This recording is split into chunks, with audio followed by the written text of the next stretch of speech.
ॐ नमः सिद्धेभ्यः। ॐ नमः सिद्धेभ्यः। ॐ नमः सिद्धेभ्यः। बोलिए, मंगलाचरण बोलिए।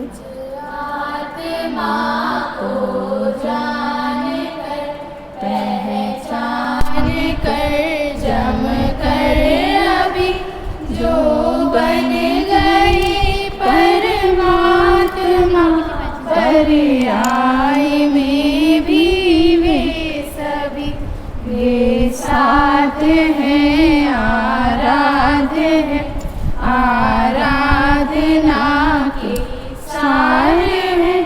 ओ नमन उन जिन देव को जो भव जलधि के पार है, जो भव जलधि के पार है। जिन वर कानय चक्र अहोय मोहति मिर का करे बिना, वेद ज्ञान की दिव्य ज्योति में शुद्धात्म का करे प्रकाश। एक अखंड अभेद त्रिकाली ज्ञायक ध्रुव चैतन्य सभा, परम शुद्ध नहीं करे प्रकाश, परम पारिणामिक निज भाव, परम पारिणामिक निज भाव। अपनी चर्चा यहाँ पर नए चक्र ग्रंथ के माध्यम से निश्चय नय के भेद प्रभेदों पर अपन ने चर्चा प्रारंभ की थी। तो निश्चय नय के कैसे हैं, 4 भेद होते हैं। पहले तो 2 भेद होते हैं निश्चय नय के। हाँ,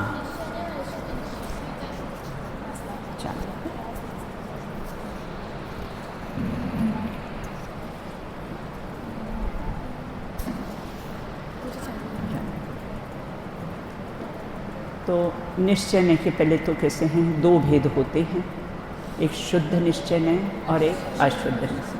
फिर शुद्ध निश्चय नय के कितने भेद होते हैं, फिर कैसे हैं शुद्ध निश्चय नय के भी कैसे होते हैं। हाँ, शुद्ध निश्चय नय के 3 भेद होते हैं, है ना। कौन कौन से हैं?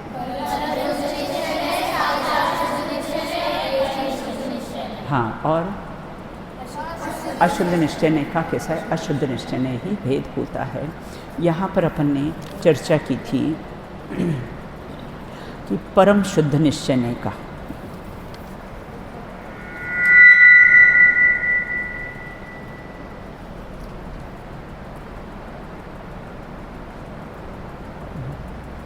निश्चय नय से जीव सत्ता चैतन्य ज्ञानादि शुद्ध प्राणों से जीता है।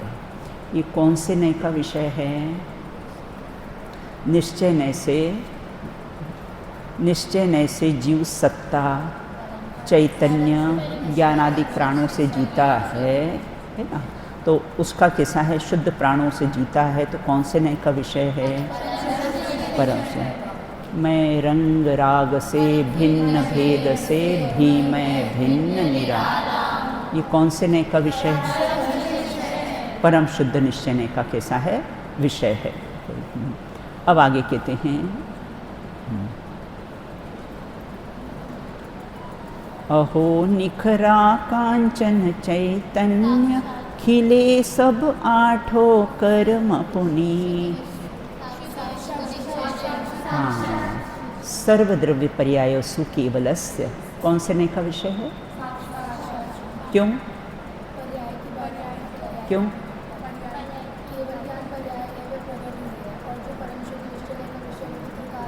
हाँ हाँ हाँ, बराबर बिल्कुल।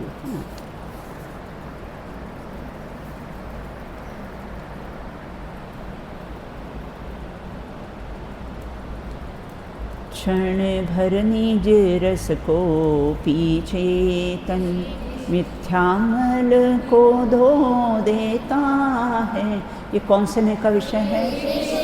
एक देश शुद्ध निश्चय का विषय है, बिल्कुल ना। तो इस प्रकार से और कम्मस्य ये परिणाम न कम्मस्य तहेव परिणाम न करे एव मादा जो जान दी सो हवदिनाणी। ये कौन से नय का विषय है? एक देश शुद्ध। क्यों? हाँ, भेद ज्ञान की बात कही ना कि कैसे कर्म का परिणाम हो और नौ कर्म का परिणाम हो, उसको कैसा जो करता नहीं है मात्र जानता है वह नाणी, वह कैसा होता है? ज्ञानी होता है। वह कैसा एक देश शुद्ध निश्चय का विषय है। इतनी अपनी चर्चा हो चुकी थी।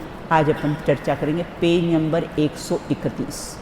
पेज नंबर 131 का जो प्रश्न जो है ना वो वहाँ जहाँ से प्रारंभ होता है पूनम बेन, है ना, 131 पेज में जो प्रश्न प्रारंभ होता है उसकी कैसी है हम चर्चा करेंगे।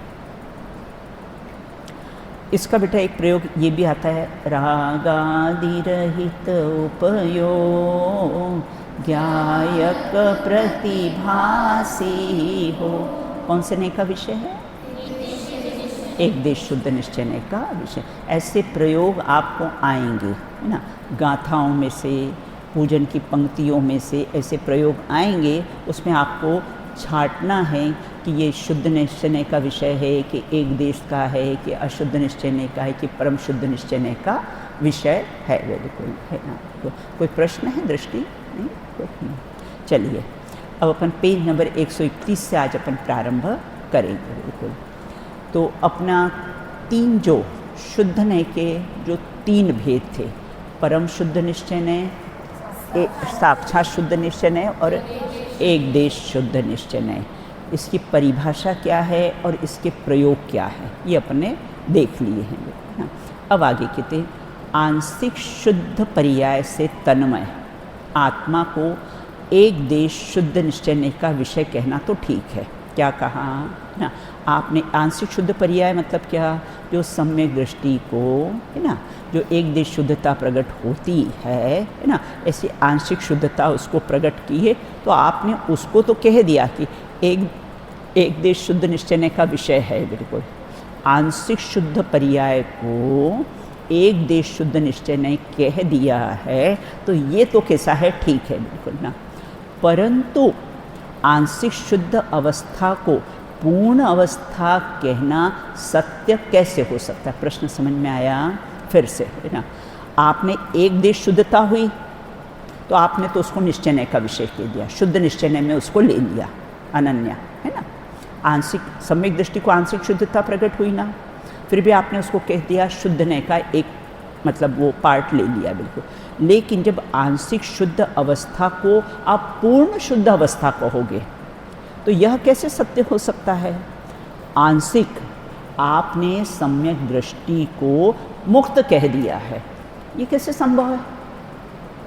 पूनम में पॉइंट ख्याल में आया, है ना।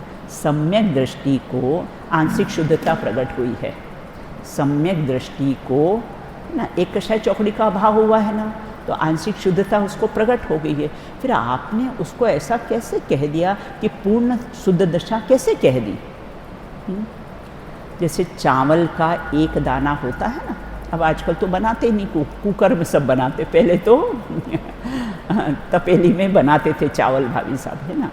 एक दाना पकने पर, है ना, पूरे दाने पक गए हैं, अंदाज आ जाता था ना। चावल अपन बनाए हैं, तपेली में चावल बनाए हैं, हमने एक दाने को दबाया तो कैसे हैं? हंसा पूरे दाने, है ना। वो आंशिक में पूर्ण पक गए हैं ये ख्याल आ जाता है अपने को। वो आंशिक में पूर्ण एक दाना पकने पर पूर्ण चावल पक गए हैं, ये हम कैसा है? निर्णय कर ले, आंशिक में पूर्णता का निर्णय कर लेते हैं, बिल्कुल, है ना। आप लोग ट्रेन में जाते हो ना और विंडो से ऐसा सिर्फ आपका हाथ हिलता है और पेरेंट्स आपके बाहर स्टेशन पर खड़े रहते हैं और आपका ऐसा हाथ, आपके हाथ से हिलने से वो ख्याल आ जाता है ना ये समता है। दिख सिर्फ इतना हाथ रहा है विंडो में, है ना, लेकिन ये वो पेरेंट्स बाहर खड़े स्टेशन पर, ये वो आंशिक में पूर्णता का ख्याल आ जाता है ना। ना। तो यहाँ प्रश्न क्या उठाया है कि आंशिक शुद्ध अवस्था में को पूर्ण शुद्ध अवस्था कहना ये सत्य कैसे हो सकता है? बिल्कुल ना। समाधान उसका है, प्रत्येक ने अपनी अपेक्षा से, निमिष मिला, प्रत्येक ने अपनी अपेक्षा से जो भी कथन करता है, चारों नयों में से ना, प्रत्येक ने अपनी अपेक्षा से जो भी कथन करता है संपूर्ण द्रव्य के बारे में कहा जाता है। हमने कहा आत्मार्थी ट्रस्ट। अब वो आत्मार्थी ट्रस्ट में आत्मार्थी ट्रस्ट भी आ गया, मंदिर भी आ गया, रत्नत्रय भी आ गए, सारा विद्या निकेतन भी आ गया, सब आ गया ना। हमने कहा तो सिर्फ कैसा है, आत्मार्थी ट्रस्ट, इतना कहा, लेकिन इसमें कैसा है, सब आ गया ना। तो उसी प्रकार प्रत्येक ने अपनी अपेक्षा से कथन करता है। कथन चाहे साक्षात शुद्ध निश्चय ने का करे बेटा, चाहे एक देश शुद्ध, लेकिन उसमें संपूर्ण का विवरण आ गया है, संपूर्ण द्रव्य के बारे में आ गया है। बिल्कुल नयों की परिभाषा के प्रकरण में भी यह स्पष्ट किया था कि वस्तु के एक देश में वस्तु का निश्चय करना ही अभिप्राय है। हमने अभिप्राय की डेफिनेशन पहले क्या देखी थी? पूर्व में अपने देखा ना कि अभिप्राय किसे कहते हैं। अभिप्राय की डेफिनेशन अपने प्रारंभ में देखी थी ना, जब नयों की परिभाषा आई थी ना, तो उसमें देखी थी ना कि वस्तु के एक देश निश्चय करने से, है ना, वस्तु का एक देश में वस्तु का निश्चय करना ही अभिप्राय है ना। ज्ञाता का अभिप्राय ही नय है ना। तो हमने आत्मार्थीयन कहा तो सब आत्मार्थीयन आ गई ना। अभी हमने एक एक का नाम नहीं लिया है, तो संपूर्ण हमने एक शब्द बोला आत्मार्थी, आंशिक बोला है ना, लेकिन उसमें सारी आत्मार्थीन कैसी है, आ गई है। तो वस्तु के एक देश में वस्तु का निश्चय करना ही अभिप्राय है, और ज्ञाता का अभिप्राय ही कैसा है, नय कहा जाता है।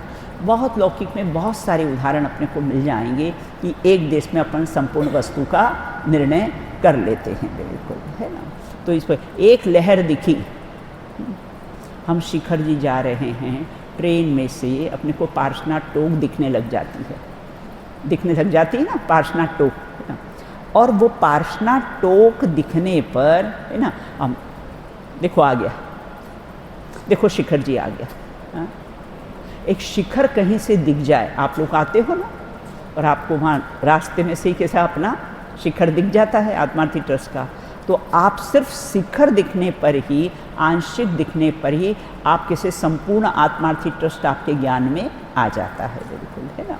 तो इस प्रकार से ज्ञाता के अभिप्राय को ने तो वस्तु के एक देश में संपूर्ण का कैसा है, निश्चय करना ही वह अभिप्राय है। जिस प्रकार परम शुद्ध निश्चय ने पर्यायगत अशुद्धता को गौण करके द्रव्य की मुख्यता से द्रव्य को कैसा है, शुद्ध कहता है ना। परम शुद्ध निश्चय क्या कहता है ना, मैं त्रिकाली शुद्ध एक अखंड आत्मा हूँ, ऐसा कहता है ना। बिल्कुल। तो कैसा है, अभी अशुद्धता विद्यमान है ना, फिर भी मैं पूर्ण शुद्ध हूँ, है ना, ऐसा कह देता है ना। मैं एक शुद्ध सदा अरूपी ज्ञान दर्शन पूर्ण हूँ। तो परम शुद्ध निश्चय ने अब की वो पर्यायगत है ना, अभी जो राग द्वेष के परिणाम है ना, उनको कैसा है, गौण कर देता है ना। और जो स्वभाव को मुख्य करता है, पर्याय को गौण कर देता है। तो इस प्रकार परम शुद्ध निश्चय ने, है ना, स्वर्णकार होता है ना, तांबा मिला हुआ सोना होता है ना, फिर भी क्या करता है ना, वो कसौटी पर कसकर, है ना, उसको ये ज्ञात हो जाता है कि इसमें कितनी प्योरिटी है। मैंने आपको एक बात बताया था ना कि हमारे वहाँ पर एक सोयाबीन की फैक्ट्री थी, तो उसके मालिक इतने एक्सपर्ट थे, वो सोयाबीन का एक दाना उठाते थे, है ना, और दबाते थे और बोल देते थे इस बोरी में इतना तेल निकलेगा। आंशिक में शुद्धता का निर्णय, आंशिक में पूर्णता का निर्णय होता था। बिल्कुल ना। तो इस प्रकार से तथा और अशुद्ध निश्चय ने द्रव्यगत शुद्धता को गौण करके पर्याय को मुख्यता से द्रव्य को अशुद्ध कहता है। परम शुद्ध निश्चय ने क्या कहता है? परम शुद्ध निश्चय के अशुद्धता को गौण करता है और शुद्ध द्रव्य को मुख्य करता है। अशुद्ध निश्चय ने क्या करता है ना, अशुद्धता को मुख्य करता है और द्रव्य का जो शुद्ध स्वभाव है उसे कैसा है, गौण करता है। बिल्कुल, क्योंकि मुख्य गौण का नाम ही तो ये है, मुख्य गौण का नाम ही कैसा है, नए है, निषेध नहीं करना है ना, मात्र कैसा है, मुख्य गौण करना है। और अपने दैनिक जीवन में भी बेटा दिन भर कैसे मुख्य गौण है ना। अभी वार्डन ने आपको क्या करा, अनाउंसमेंट किया, तो कैसा है 11th-12th क्लास की कक्षा को मुख्य कर दिया, 9th-10th को कैसा है, गौण कर दिया, है ना, कि ये किसी क्लास में पहुँचेगी। बिल्कुल हाँ। तो अशुद्ध निश्चय तो पॉइंट पकड़ में आया। परम शुद्ध निश्चय किसको मुख्य करता है, किसको गौण करता है? अशुद्ध निश्चय ने किसको मुख्य करता है, किसको गौण करता है? तो परम शुद्ध निश्चय ने द्रव्य स्वभाव को मुख्य करता है और अशुद्धता को गौण करता है।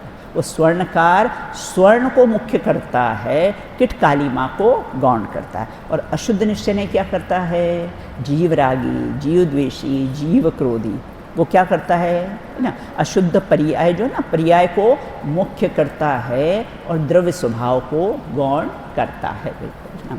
तो इस प्रकार द्रव्यगत शुद्धता को गौण करके पर्याय की मुख्यता से द्रव्य को क्या कह देता है, अशुद्ध कह देता है। इसी प्रकार से एक देश शुद्ध निश्चय ने भी आंशिक शुद्ध पर्याय से चारों नयों का लिया है बेटा, कि चारों नयों का प्रयोजन क्या है। देखो अब एक देश शुद्ध निश्चय ने क्या करता है, विद्यमान अशुद्धता के अंश को गौण करके उसे पूर्ण शुद्ध कह देता है। कौन? एक देश शुद्ध निश्चय ने क्या करता है, वर्तमान में आंशिक जो अशुद्ध पर्याय की विद्यमानता में अशुद्धता के अंश को गौण, जो सम्यक दृष्टि होता है, जो मोह राग द्वेष के परिणाम जीव के होते हैं, उसको गौण कर देता है और क्या कहता है, मैं तो सिद्ध समान सदा पद मेरो। इस प्रकार से वो कहता है, वह अशुद्धता को अंश को गौण करके पूर्ण शुद्ध पर्याय का प्रकट पूर्ण शुद्ध कहता है। पर्यायगत अशुद्धता और अशुद्धता को गौण करना अलग बात है और आंशिक शुद्ध पर्याय को पूर्ण रूप से शुद्ध कहना अलग बात है। क्या लोक और जिनागम में भी ऐसे प्रयोग उपलब्ध है? प्रश्न समझ में आया? फिर से पर्यायगत शुद्धता होती ना, पर्याय में कैसे, जैसे पानी होता ना बेटा, काई वाला भी होता है और क्या होता है, कुछ निर्मल होता है, कुछ अपने को काई, नदी के किनारे कहीं जगह काई जमी होती है, कहीं जगह पानी कैसा है, निर्मल होता है। बिल्कुल। तो इस प्रकार शुद्धता अशुद्धता को गौण करना अलग बात है, लेकिन आंशिक शुद्ध पर्याय में पूर्ण शुद्ध पर्याय कहना अलग बात है। ये बात कैसे शिष्य को हजम नहीं हो रही कि आप कैसे हैं, आंशिक में पूर्ण शुद्ध कैसे कह सकते हो। बिल्कुल, अभी तो शुद्धता आंशिक ही प्रकट हुई है, आप पूर्ण शुद्ध कैसे कह सकते हो। बिल्कुल, है ना। तो यहाँ ये कहते हैं कि क्या लोक और जिनागम में भी ऐसे प्रयोग उपलब्ध है ना। मैंने बताया था ना कि चावल का एक दाना, है ना, सूर्य की एक किरण में हम पूरे सूर्य का निर्णय कर लेते हैं। एक लहर में अपन संपूर्ण कैसा है, समुद्र का निर्णय कर लेते हैं। वो अंश में, है ना, अंशी का निर्णय कर लेते हैं। अंश में हम अंशी का निर्णय कर लेते हैं। बिल्कुल। हाँ, देखो अब उन्होंने उदाहरण दिया बेटा कि कैसे हम अपने दैनिक जीवन में कैसा प्रयोग करते हैं। शहर के किसी एक मकान में आग लगने पर, अभी आज आपने विधान पढ़ा ना, विधान में पढ़ा था ना कि कैसा है, नगर के राजा का वर्णन करने पर, है ना, पूरे उसका वर्णन आ जाता है। बिल्कुल। 11 टीम, है ना, क्रिकेट में कितने प्लेयर होते हैं? 11 होते हैं। 11 के जीतने पर हमने क्या कह दिया, इंडिया जीत गई। क्या कह देते हैं? आंशिक में पूर्णता का निश्चय, आंशिक में पूर्णता का निश्चय। बिल्कुल ना। इस प्रकार शहर के किसी एक मकान में आग लगने पर उस शहर में आग लग गई, है ना। जैसे अपने यहाँ होता है ना, दिल्ली में बाढ़ आ गई, अब वो अपने रिश्तेदार के फ़ोन आ जाते, अभी कितनी बाढ़ आई ना, तो रिश्तेदार के फ़ोन आ जाते, अरे दिल्ली में आपके बाढ़ आ गई। और अपने आत्मार्थी ट्रस्ट में अपनी आत्मार्थी ट्रस्ट में बाढ़ आई नहीं आई ना, लेकिन दिल्ली में बाढ़ आई, है ना। वो उतने एरिए में, शाहदरा वगैरह जो एरिए में बाढ़ आई है, और न्यूज़ में क्या आ जाता है, दिल्ली में बाढ़ आ गई, है ना। वो आंशिक में पूर्णता का निर्णय हो जाता है, बिल्कुल, है ना।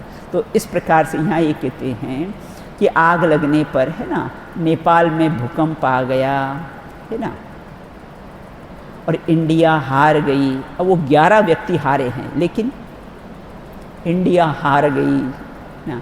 तो इस ऐसे प्रश्न आते, मतलब आंशिक में पूर्णता का हम निर्णय कर लेते। इसी प्रकार LLB के प्रथम वर्ष में प्रवेश लेने पर उस विद्यार्थी लोगों को क्या कहा जाता है, वकील साहब। मेडिकल के फर्स्ट ईयर में एडमिशन लिया भाभी साहब, है ना, मेडिकल के फर्स्ट ईयर, अभी उसको मेडिसिन का एक शब्द भी मालूम नहीं, अभी उसने सिर्फ एडमिशन लिया है, लेकिन वो अपने आगे डॉक्टर लिख लेता है यहाँ पर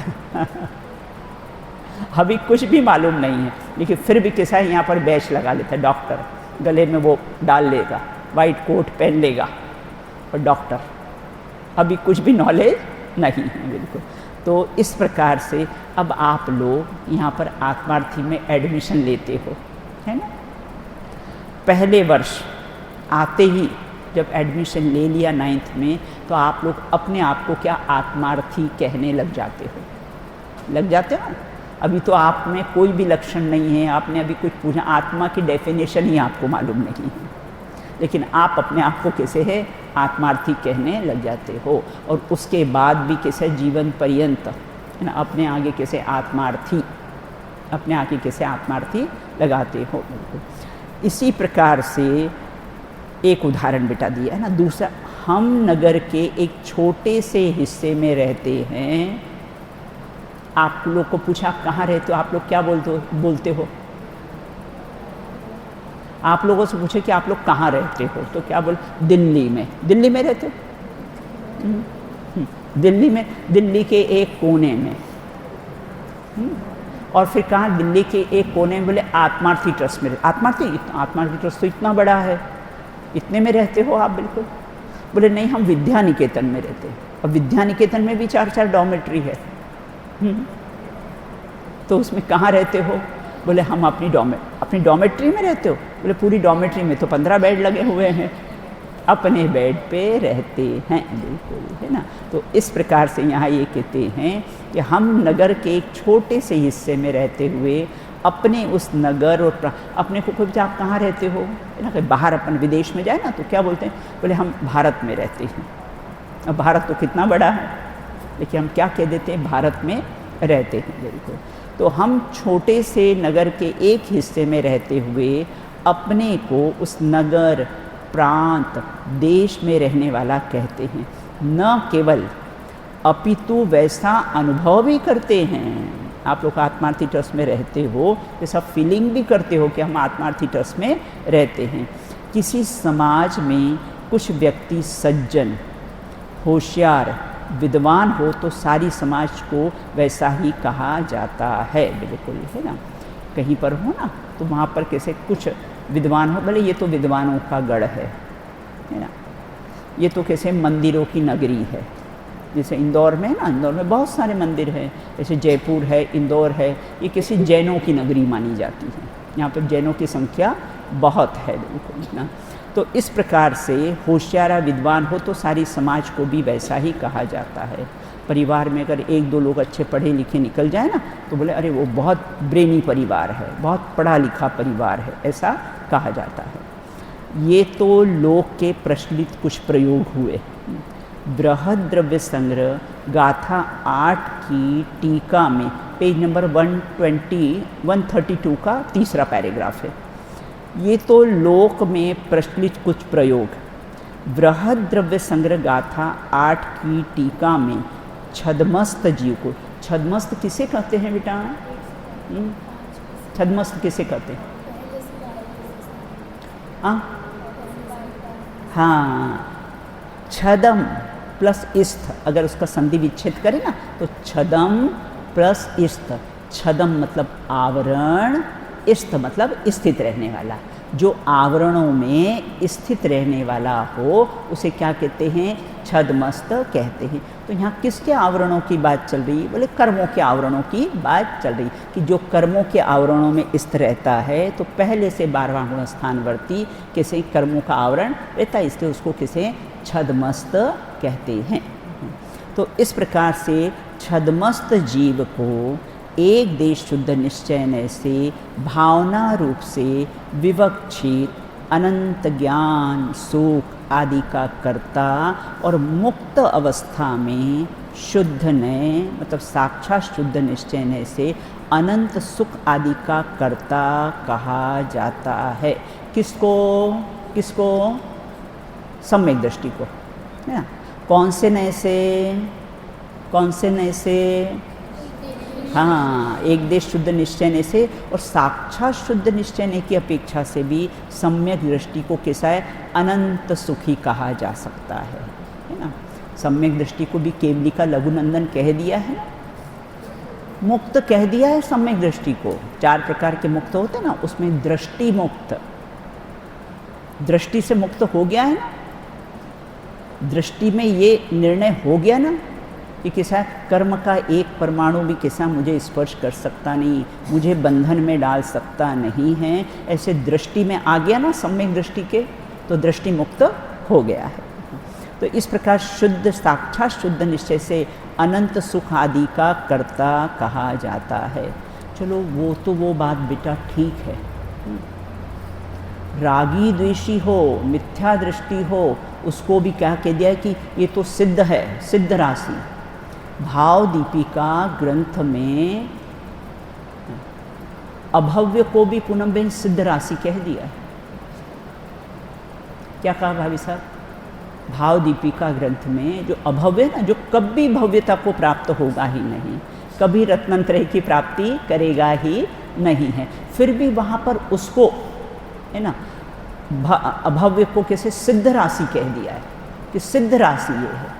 तो किस अपेक्षा से? स्वभाव से तो सिद्ध है ना, स्वभाव से तो सिद्ध है, लेकिन पर्याय में कभी सिद्धत्व को प्रकट नहीं करेगा, पर्याय में कभी रत्नत्रय की प्राप्ति नहीं करेगा, बिल्कुल। तो उसको भी स्वभाव की अपेक्षा से कैसा है? सिद्ध कहा है, बिल्कुल।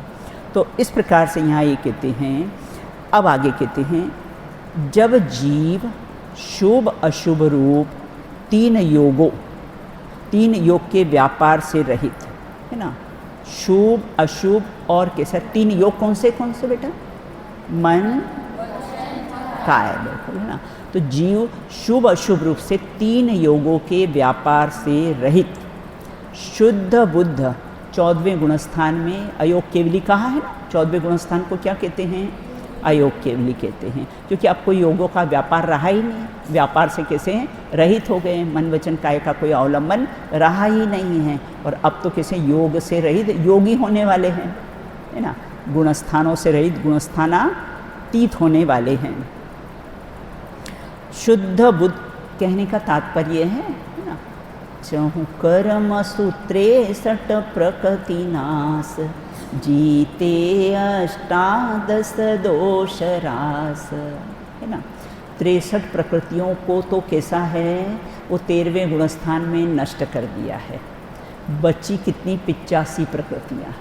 85 प्रकृतियों को भी अ ई ओ री ल, ये 5 हश्व शब्द है ना, बिल्कुल।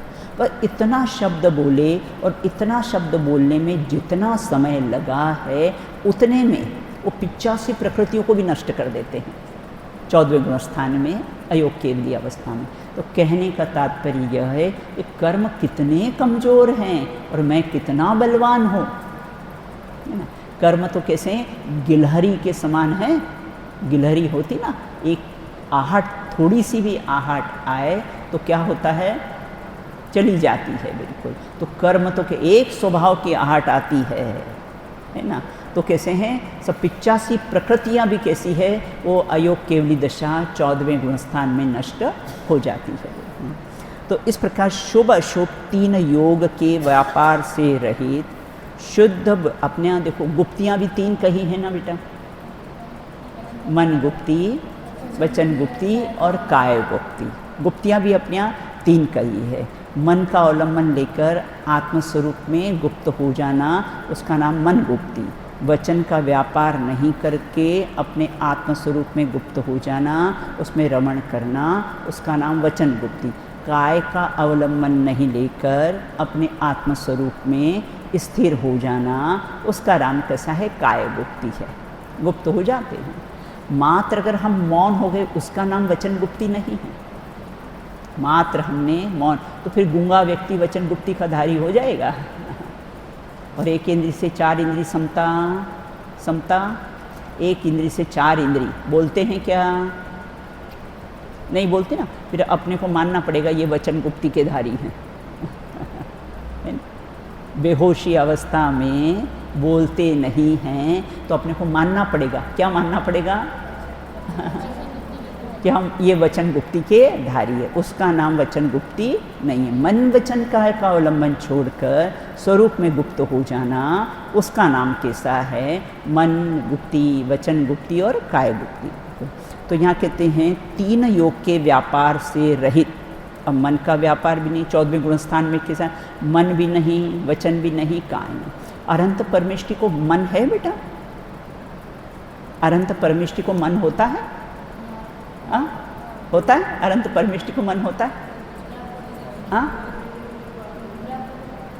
द्रव्य मन, हाँ, द्रव्य अष्टदल कमल की रचना जो होती है द्रव्य मन होता है, यहाँ चिन्ह बना रहता है, द्रव्य मन होता है, लेकिन भाव मन नहीं। भाव मन मतलब क्षयोप संज्ञान, वो भाव मन उसको नहीं होता है। बिल्कुल आगे यहाँ ये कहते हैं कि इस प्रकार से है ना छद्मस्त अवस्था में भावना रूप से विवक्षित, विवक्षित का अर्थ मालूम है ना आप लोग को? हाँ, वक्तुर इच्छा विवक्षा, वक्ता की जो इच्छा होती है उसे विवक्षा। अनंत ज्ञान सुखादिक शुद्ध भावों का एक देश शुद्ध निश्चय से करता है। मुक्त अवस्था में अनंत ज्ञान सुखादिक भावों का शुद्ध नय से करता कहा है। क्या कहा है? एक ही वाक्य को उन्होंने क्या कह दिया है बेटा? है ना, एक देश शुद्ध निश्चय से भी करता कह दिया और मुक्त अवस्था में भी क्या कह दिया है कि अनंत ज्ञान सुखादिक भावों का शुद्ध नय से कैसा है? करता है। इस संदर्भ में यह बात गहराई से विचारणीय है कि जब छद्मस्त जीव को निर्विकल्प अनुभूति होती है, कब होती बेटा निर्विकल्प अनुभूति? छद्मस्त जीव को निर्विकल्प अनुभूति कब होती है? 4थे गुणस्थान में होती ना निर्विकल्प अनुभूति। तो निर्विकल्प अनुभूति होती है और एक 7वां गुणस्थान वहाँ कैसे शुद्धोपयोग दशा होती है और निर्विकल्प अनुभूति प्रकट होती, तब वह उसमें आने वाले अतीन्द्रिय आनंद के स्वाद में मग्न रहता है, न कि वह कितना अधूरा है या पूर्ण है ना। भाई एक देश वाला कम, साक्षात शुद्ध निश्चय वाला पूर्ण, ऐसा नहीं। स्वाद बेटा सम्यक दृष्टि को जो अतीन्द्रिय आनंद का स्वाद आया है वो 12वें गुणस्थान स्वाद वही है, स्वाद में कोई अंतर नहीं है। अतीन्द्रिय आनंद का जो स्वाद आया है उस स्वाद में कैसा है? कोई अंतर नहीं है, स्वाद दोनों का बराबर है बेटा। देखो आप शक्कर का एक दाना खाओ और इतनी सारी शक्कर खा लो ना, स्वाद में कोई अंतर है क्या? स्वाद में कोई अंतर नहीं है। ऐसा अधूरा या पूरा है, ऐसा विकल्प करता है। जरा सोचिए, चतुर्थ गुणस्थानवर्ती ज्ञानी, चतुर्थ मतलब सम्यक दृष्टि, अनुज्ञा चतुर्थ गुणस्थानवर्ती मतलब कौन? कितनी कषाय चौकड़ी का अभाव? कितनी कषाय चौक? 3 बात हमेशा ध्यान रखना है ना। कितनी कषाय चौकड़ी? सम्यक दृष्टि। कितनी कषाय चौकड़ी का अभाव? गुणस्थान कौन? कौन सा? चौथा। स्वामी कौन? सम्यक दृष्टि। पंचम गुण स्थान में 3 बातें घटाओ, हर गुण स्थान में ये 3 बातें घटाना। हाँ, पंचम गुण स्थान में घटाओ, श्रावक, श्राविका, आरिका, एलक, क्षुल्लक इत्यादि। हाँ, गुणस्थान कौन सा? अदिति। अदिति गुणस्थान कौन सा? 5वां। और कितनी कषाय चौकड़ी का भाव? 2 कर। अब बहुत बढ़िया। और हाँ, स्वामी कौन है पंचम गुण स्थान में? श्रावक, श्राविका, एलक, क्षुल्लक, आरिकाएँ, है ना, ये सब है ना। 11 स्टेज है ना, 11 प्रतिमा है उसकी पंचम गुण स्थान की। तो इस प्रकार से यहाँ ये कहते हैं कि चतुर्थ गुण स्थानवर्ती, मेरे में पेज नंबर 133 का फर्स्ट पैराग्राफ। तो चतुर्थ गुण स्थानवर्ती ज्ञानी जीव, सबसे ऊपर की दूसरी पंक्ति, गुणस्थानवर्ती ज्ञानी जीव जब निर्विकल्प स्वानुभूति में मग्न होता है, तब क्या उसे मैं चतुर्थ गुणस्थानवर्ती हूँ, अभी यह मेरा आनंद अधूरा है, अभी 3 कषाय चौकड़ी का मुझे सद्भाव है, इत्यादि विकल्प होते होंगे। हाँ, क्या क्या प्रश्न किया है ना। चतुर्थ गुणस्थानवर्ती सम्यक दृष्टि है ना, उसको ऐसा विकल्प आता है, अभी तो मैं अधूरा हूँ, है ना, अभी तो कैसा 1 कषाय चौकड़ी का अभाव हुआ है, अभी मुझे कैसा 3 कषाय चौकड़ी का अभाव करना है, अभी मैं कैसा अपूर्ण हूँ, ऐसा विकल्प आता है। अब मैं आनंद का अनुभव ले रहा हूँ, ये विकल्प भी नहीं आता सम्यक दृष्टि को। सम्यक दृष्टि भावी सब आनंद आता है ना, 1 कषाय चौकड़ी के अभाव पूर्वक जो आनंद आता है, तो देखो अब मुझे आनंद आ रहा है, ये विकल्प भी उसको होता नहीं है, वो तो अपने आनंद में कैसा है, मग्न रहता है बिल्कुल। तो इस प्रकार से अभी यह आनंद अधूरा है, अभी 3 कषाय चौकड़ी का सद्भाव है, वो तो अपने को पूर्ण मानता है। लेकिन मेडिकल कॉलेज में एडमिशन लिया, अपने को डॉक्टर मानने लग जाता, आत्मार्थी में एडमिशन लिया और अपने आप को कैसे आत्मार्थी कहने लग जाते हैं। तो इत्यादि विकल्प होते होंगे कि नहीं, वे तो पूर्ण अपूर्ण के विकल्प से रहित उस आनंद के स्वाद में ही मग्न रहते हैं। ऐसा कोई विकल्प होता नहीं है कि मैं अधूरा हूँ, है ना, मैं अपूर्ण हूँ। अपने यहाँ गुरुदेव श्री बार बार, मैं काई बातन अधूरो नाही, मैं सब बातन पूरो। द्रव्य से पूर्ण, क्षेत्र से पूर्ण, काल से पूर्ण, भाव से पूर्ण, मैं तो सब बातन पूरो, मैं काई बातन अधूरो नहीं। देखो, पूर्णता के लक्ष्य से ही धर्म की शुरुआत होती है। गुरुदेव श्री का भावी सब एक वाक्य है ना कि पूर्णता के लक्ष्य से ही धर्म की शुरुआत होती है। तो अभी कैसे पूर्ण मान ले, है ना, अभी तो रागी, द्वेषी, मिथ्या दृष्टि, अभी कैसे पूर्ण अपने को मान ले। स्वभाव से मैं परिपूर्ण हूँ, स्वभाव से परिपूर्ण हूँ, जब ऐसा निर्णय हो जाएगा तो पर्याय में पूर्णता कैसी है, प्रकट हो जाएगी बिल्कुल। तो इस प्रकार से अतः उसे भावना, देखो स्वाद में, केवली के स्वाद में और सम्यक दृष्टि के स्वाद में, दोनों को अतीन्द्रिय आनंद के स्वाद में कोई अंतर नहीं। स्वाद की अपेक्षा से तो दोनों कैसे हैं, समान ही हैं। अतः उन्हें भावना की अपेक्षा से एक देश शुद्ध निश्चय से अनंत ज्ञान, सुख आदि का कर्ता भोक्ता कहने की विवक्षा समझी जाए तो कैसा है, यह कथन अनुचित नहीं। अगर हमने सम्यक दृष्टि को भी कह दिया कि अनंत सुखी हैं, अनंत ज्ञान वाला है, ऐसा कह दिया तो भी कैसा, ये कथन कैसा है, इसमें कोई दोष नहीं है बिल्कुल। कि आंशिक शुद्धता प्रकट हो गई है, वो आंशिक शुद्धता किसके बल से प्रकट हुई है, पूर्ण शुद्धता के बल। आंशिक शुद्धता भी प्रकट हुई ना, तो किसके बल से हुई है, पूर्ण शुद्ध देखा है ना अंदर, तो उसके बल से कैसी है, आंशिक शुद्धता प्रकट हो गई है। अब अशुद्ध निश्चय नय का प्रयोग, तो 3 नय तो बेटा हो गए। ये शुद्ध निश्चय नय के जो 3 भेद थे ना, परम शुद्ध निश्चय नय, साक्षात शुद्ध निश्चय नय, एक देश शुद्ध निश्चय नय, उसकी परिभाषा और उसके प्रयोग ये अपने हो गए हैं। अब कहते हैं अशुद्ध निश्चय नय, और कैसे उसकी क्या परिभाषा है और उसका क्या प्रयोग है, उसकी चर्चा अपन करेंगे। पेज नंबर 133 से मेरे में, और सेकंड पैराग्राफ। अशुद्ध निश्चय ने नए एवं उसके प्रयोग। नए का अर्थ क्या है जानते हो? नए खाने की चीज़ें, पहनने की चीज़ें, ओढ़ने की चीज़ें, क्या है? हाँ, नए का अर्थ क्या होता है? मुख्य गौण करके, वो तो डेफिनेशन के रूप में। अपनी भाषा में बोले तो नज़रिया, एंगल, दृष्टिकोण, अपेक्षा, और कैसा है? टॉर्च का लाइट है ना। ट्यूबलाइट वो प्रमाण का विषय, सारी वस्तुएं पूनम बिन उसमें झलकती है। ट्यूबलाइट प्रमाण का विषय और टॉर्च का लाइट नए का विषय। हमको जिसको फोकस करना हो उसको फोकस कर देते, बाकी को कैसे हैं गौण कर देते। तो नए में मुख्य गौण की व्यवस्था है, बिल्कुल ना। अब अशुद्ध निश्चय ने, अशुद्ध निश्चय से है ना, मैं रागी, मैं द्वेषी, जीव रागी, जीव द्वेषी, है ना, जीव क्रोधी, ये सब किसके प्रयोग हैं? अशुद्ध निश्चय नए के। पर्याय की, आत्मा की पर्याय में होने वाले मति ज्ञानादि क्षयोपशम भाव अथवा मिथ्यात्व तथा रागादि विकारी भावों को आत्मा का कहना, आत्मा को इन भाव के परिणमित होता हुआ जानना, ये उसकी बेटर डेफिनेशन है। अशुद्ध निश्चय की क्या डेफिनेशन है? देखो यहाँ से यहाँ तक एरो लगा लो अपने बुक में आप, है ना, या आत्मा की पर्याय से लगाकर अशुद्ध निश्चय ने ये एरो लगा लो, ये उसकी डेफिनेशन है बिल्कुल।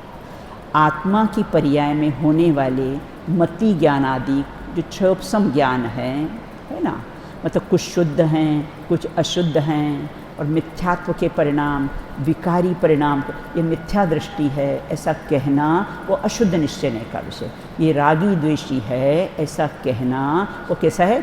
अशुद्ध निश्चय का विषय है बिल्कुल। तो आत्मा को उन भावों से परिणमित कहना ना, वह कैसा है? अशुद्ध निश्चय का विषय है।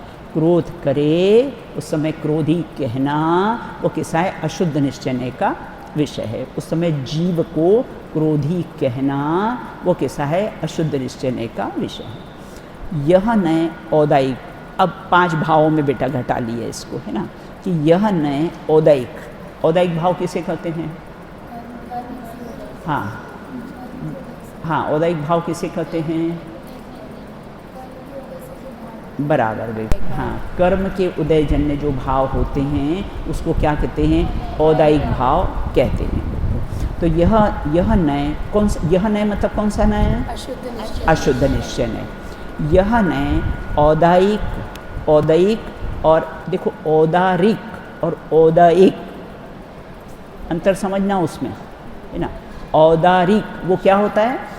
शरीर, औदारिक शरीर होता है, और औदायिक ये क्या होता है? भाव होते हैं। 5 भाव में भाव होते हैं। ये औदायिक भाव कौन से गुण स्थान तक रहता है? औदायिक भाव कौन से गुण स्थान तक? औदायिक भाव कौन से गुण स्थान तक रहता है?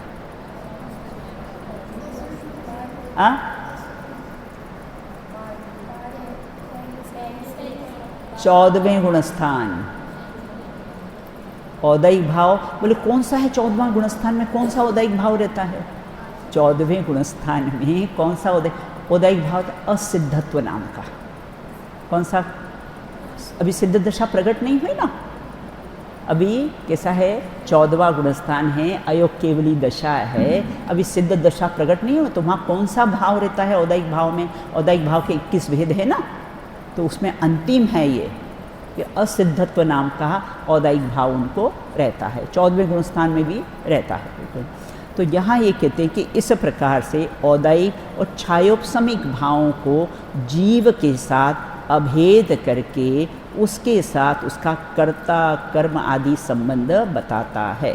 कौन? ये अशुद्ध निश्चय है ना। औदायिक भाव से सहित कह के और कैसे छायोपशमिक भाव से सहित कह के कुछ क्षय, कुछ उदय, कुछ उपशम, है ना, और जिसका जो जितना भी जो उघाड़ हो ज्ञान का, क्षयोपशम का जिसका भी जो उघाड़ हो उससे अभेद करके कथन करना, है ना, उसका कर्ता कर्म संबंध बताना, है ना, कि मैं कर्ता और रागादिक भाव मेरे कर्म, मैं कर्ता और क्रोधादिक भाव मेरे कर्म।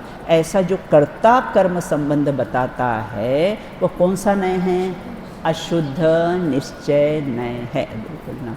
जिनागम में इन नय के प्रयोग का सर्वत्र उपलब्ध होते हैं, जिसमें से कुछ प्रयोग अब देखो उसके प्रयोग दिए जा रहे हैं, है ना।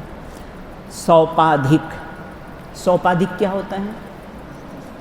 उपाधि सहित, निरुपाधि, उपाधि रहित। अपने मोक्षमार्ग प्रकाशक की जो रहस्यपूर्ण चिट्ठी है ना, उसमें आया है जो समाधि धारक होता है ना, सारी उपाधियों से रहित हो जाना, उसका नाम कैसा है? समाधि। कोई उपाधि रहती नहीं है, बिल्कुल। तो इस प्रकार सौपाधिक गुण गुणी में अभेद दर्शाने वाला है ना। तो कैसा है? गुण गुणी में अभेद दर्शाने वाला अशुद्ध निश्चय नय से मति ज्ञान आदि को जीव का कहना, ये कैसी उपाधि हुई भाई? ये मति ज्ञान वाले हैं, है ना। कौन होते हैं मति शुद्ध ज्ञान वाले? गुणस्थान के परिप्रेक्ष्य में बताइए। मति शुद्ध ज्ञान वाले, और फिर उसके बाद कौन से? अवधि और मनःपय ज्ञान वाले, और कैसा है? केवल ज्ञान, बिल्कुल, है ना। तो मति ज्ञान, मति शुद्ध ज्ञान तो सब जीवों को होता है बेटा।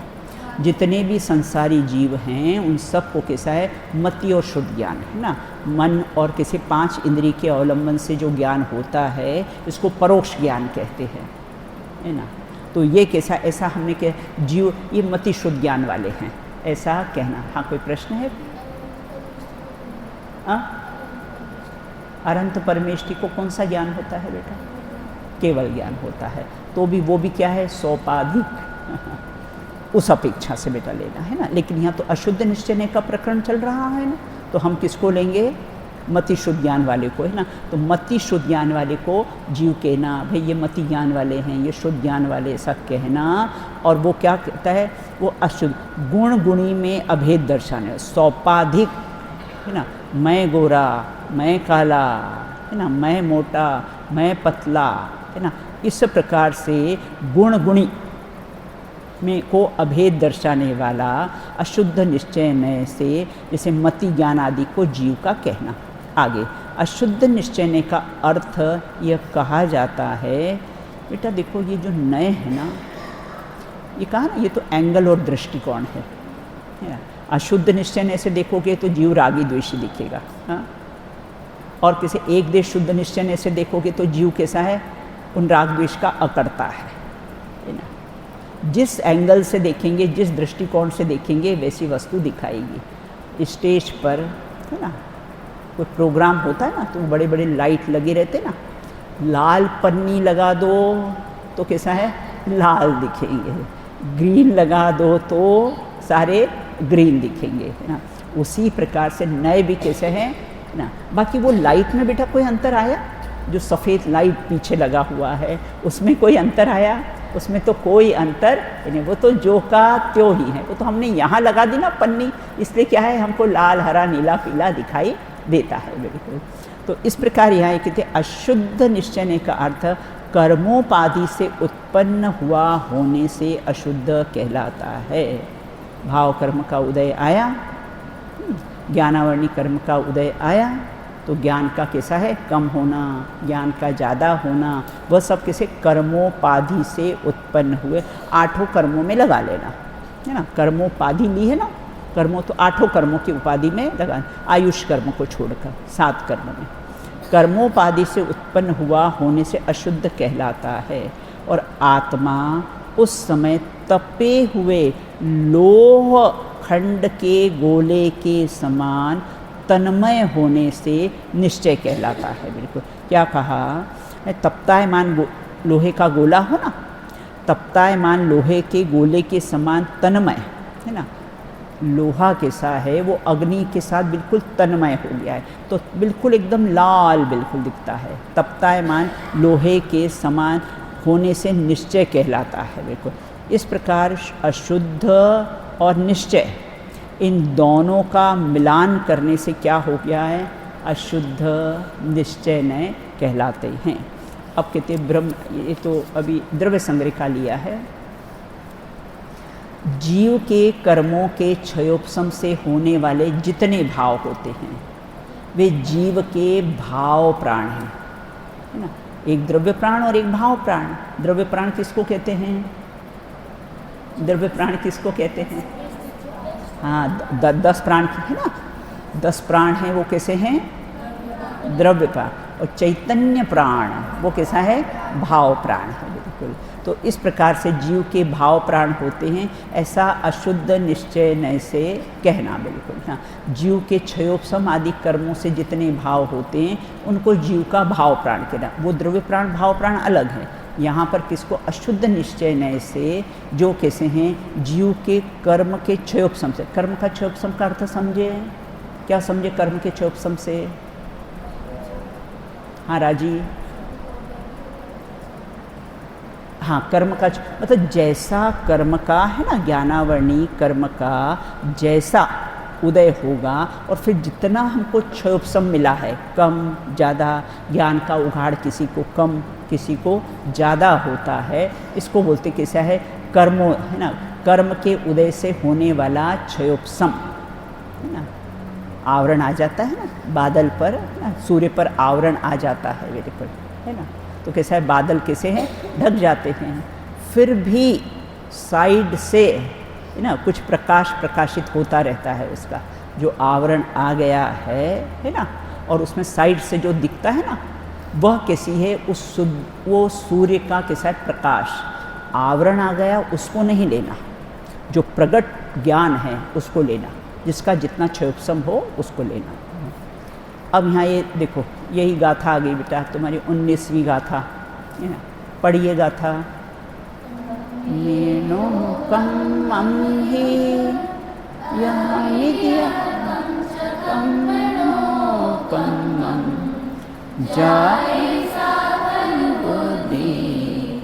अपरि बुद्धि भवदी ताव। कम में मतलब कर्म, नो कर्म, कर्म के और नौ कर्म में अहम यदि, अहम करता है, एकत्व बुद्धि करता है कि कैसा है? कर्म और नौ कर्म में कैसा होता है? ममत्व बुद्धि करता है, अहम बुद्धि करता है, और कैसा है? च मतलब और कर्म और नौ कर्म में कैसा है? ममत्व बुद्धि करता है। जा ऐसा खलु बुद्धि, जिसकी ऐसी बुद्धि हो गई हो वो कैसा है? अपरि बुद्धो हवदिताव, मतलब अप्रतिबुद्ध है, अर्थात अज्ञानी है ना। जो कर्म के और नौ कर्म के उदय में अहम बुद्धि करता है, एकत्व बुद्धि करता है, वह कैसा है?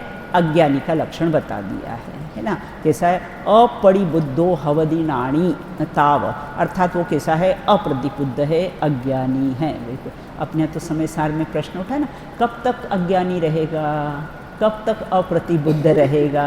प्रश्न उठाया ना बेटा, कि कब तक अज्ञानी? बोले जब तक एक कर्म और नौ कर्म में एकत्व ममत्व बुद्धि करेगा तब तक कैसे? अप्रतिबुद्ध, तब तक कैसा है? अज्ञानी रहेगा। बिल्कुल।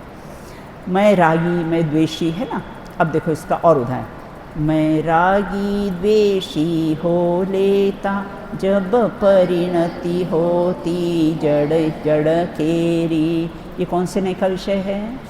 अशुद्ध निश्चय। आप और भी छांटना बेटा, तुमको काफ़ी सारे, है ना, आप पूजन की पंक्तियों में, है ना, अपनी गाथाओं में छांटना ना, कि देखो ये अशुद्ध निश्चय नय की पंक्ति है। आज मैंने इतने सारे टिक मार्क लगाए मेरी बुक में, है ना। आज संबंधों की चर्चा बहुत आई थी उसमें, पूजन में बहुत, है ना, तो सब में कैसे टिक मार्क लगाए हैं। बिल्कुल। ये देखो ये कहाँ कहाँ इसमें आगम में कौन कौन सी गाथाओं में संबंधों की चर्चा आई है। बिल्कुल। तो इस प्रकार से बाबू युगल किशोर जी कृत देवसास गुरु पूजन में है। बिल्कुल, है ना। इस प्रकार निश्चय ने के 4 भेदों का स्वरूप तथा जिनागम में उपलब्ध उनके प्रयोग आपको समझ में आ गया बेटा? परिभाषा और उनके प्रयोग 4 नए हैं, उनकी परिभाषा और उनके प्रयोग, है ना। तो सारे प्रयोग दिए, और भी आप छांटना, और भी आप पूजन की पंक्तियों में से प्रयोग कैसे है और छांटना इसमें। बिल्कुल। इस प्रकार निश्चय ने के 4 भेदों का स्वरूप तथा जिनागम में उपलब्ध उनके प्रयोगों की चर्चा की गई। यद्यपि यहाँ अधिकांश प्रयोगों का उल्लेख किया गया है। अभी अपने देखिए सब प्रयोग, सब हर उसके है ना, हर नए के 2-2, 3-3 प्रयोग दिए गए हैं बेटा, परंतु कुछ अलग प्रयोग भी उपलब्ध हैं। अब वो अलग प्रयोग भी बताते हैं। प्रवचन सार की गाथा 188 और 199 में शुद्ध नयों का प्रयोग अलग ही दृष्टि से किया गया है। आत्मा को निश्चय नय से रागादि के ग्रहण त्याग का कर्ता कहा है। क्या थी? हजम होगी ये बात, अपने को डाइजेस्ट हो जाएगी? हा? निश्चय नय से, लेकिन कौन सा निश्चय नय? कौन सा निश्चय नय? अशुद्ध लिखा तो है बेटा, आस्था है ना, निश्चय नय से, लेकिन फिर कौन सा निश्चय नहीं लेना, बिल्कुल है ना। आत्मा को निश्चय नय से रागादि के ग्रहण त्याग का कर्ता कहा गया। अगर ये नय नहीं पढ़ोगे ना तो कैसे अर्थ नहीं, मर्म नहीं निकाल सकते हो आगमों का, क्योंकि पूरा जिनागम नयों की भाषा में लिखा गया है। बिल्कुल कहीं निश्चय नय से रागादि का कर्ता भोक्ता कह दिया है, तो पूनम बेन वहाँ कौन सा निश्चय नहीं लेना? ये 4 भेद है ना इसके। तो अशुद्ध निश्चय नय से कैसा है? रागादिक भाव का कर्ता भोक्ता कहा गया है। यहाँ एक कहते प्रवचन सार की 188 गाथा में अमृतचंद आचार्य देवकर टीका में आत्मा अकेला ही बंद है ऐसा देखना तो एकांत नहीं हो जाएगा? स्तुति एकांत नहीं हो जाएगा? आत्मा को अकेला ही बंध का, आत्मा बंध सर्वथा बंध का करता है ऐसा कहना है ना, तो ये क्या हुआ है ना, तो ये एकांत नहीं हो जाएगा।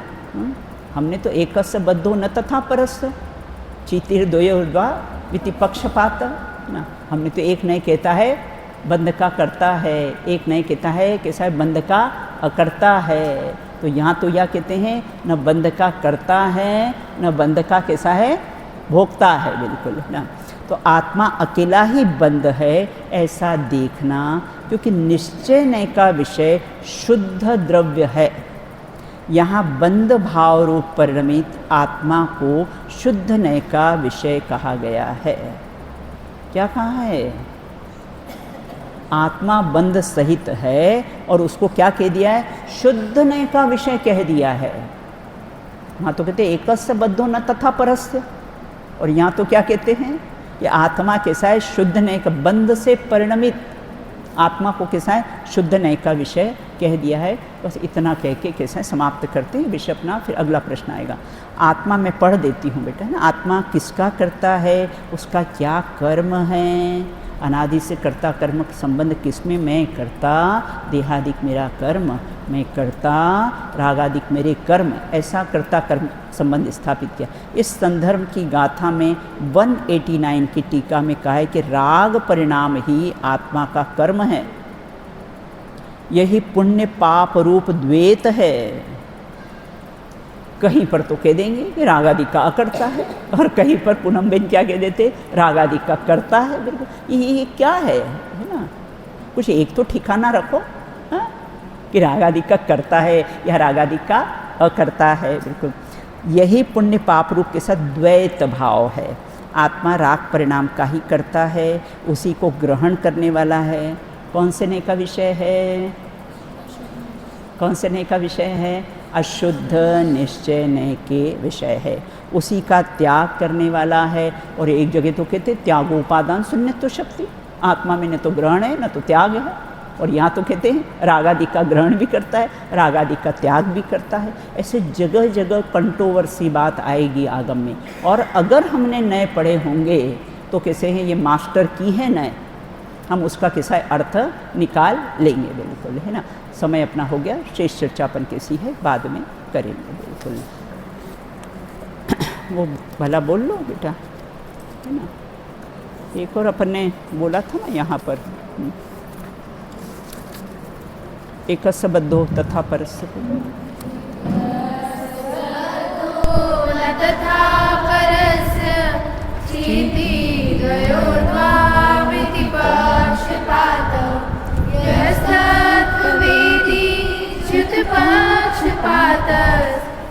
तस्यासि नित्यं खलु चेच्युदेव। मुख्य बिंदु।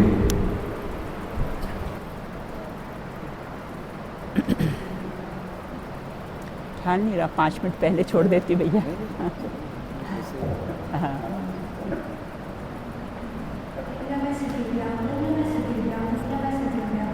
अभी हम सभी